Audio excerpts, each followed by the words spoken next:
สบายดีพี่น้องปองปายเพื่อนสุขชนมาเด้กินตำปลา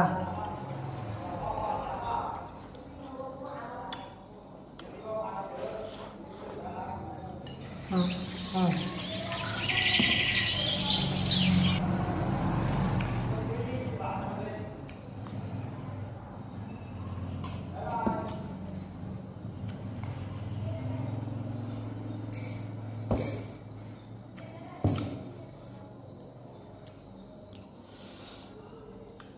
เผ็ด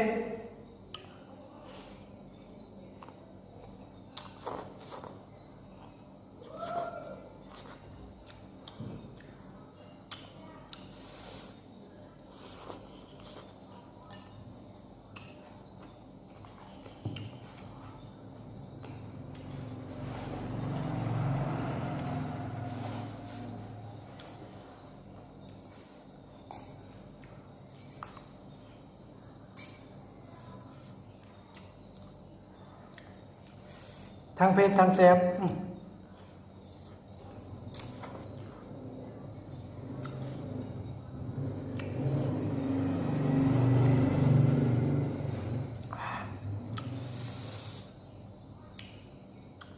โอ้มาเลยเบิ้ลนะพี่น้องปองปายเพื่อนสุขชนกินน้ำกันฮ้อน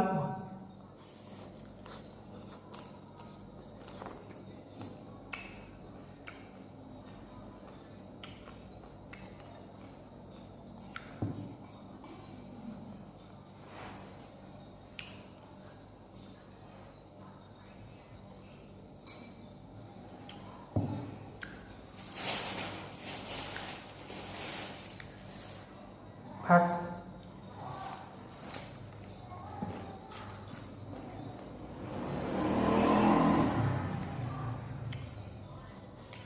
โมได้โต๊ดตรงโป๊ดตรงเว้ยโมได้โป๊ดตรงยาวหากเลิกงานพายกันนี่แหละ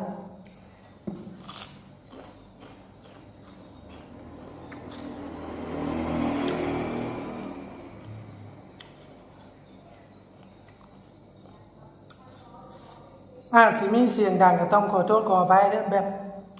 เพื่อนคอยแบบบ้านคอยอยู่นี่มันไกลเหมือนทางผ่านไปผ่านมารถก็เลยเสียงดังเลย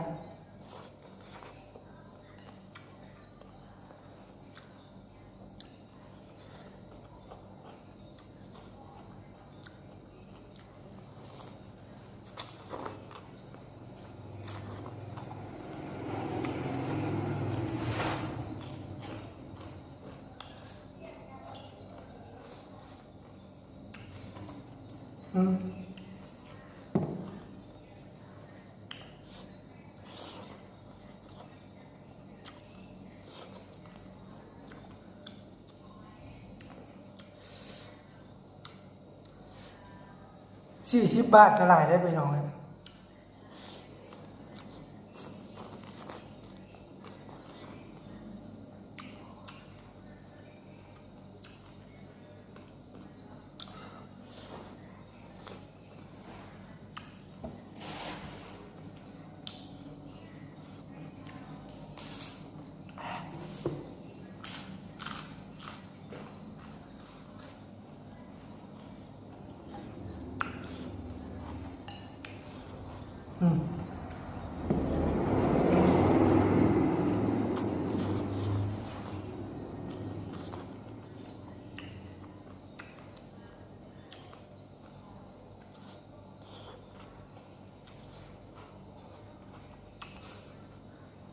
โคตรเผ็ด